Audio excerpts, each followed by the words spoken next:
नमस्कार मित्रांनो.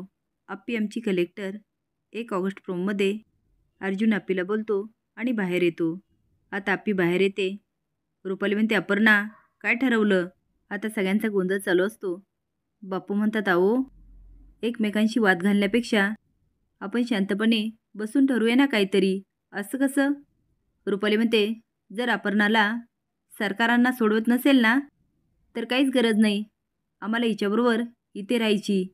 मी तर म्हणते भाऊजी आपण अमोलला घेऊया आणि जाऊया इथून. आता मात्र अर्जुन खूप घाबरतो आणि रुपालीचा डाव बरोबर त्याच्या लक्षात येतो. तिच्या बोलण्याने अप्पी शॉक होते, पण दीपेला खूप राग येतो. रुपाली म्हणते, म्हणजे सरकार पुन्हा आपल्या आयुष्यात येणार नाही. सरकार बोलायचा प्रयत्न करतात पण शांत बसतात आणि रुपालीचा आगाऊपणा रुक्मिणीला खूप आश्चर्य वाटतं. आता अमोलला खूप रडायला येतं आणि अप्पीला मात्र रुपालीचा खूप राग येतो. तुम्हाला काय वाटतं? अप्पीने रुपालीचा माज उतरायलाच हवा का? हे कमेंट बॉक्समध्ये नक्की सांगा. नवीन जाण्यासाठी लाईक आणि सबस्क्राईब करा. धन्यवाद.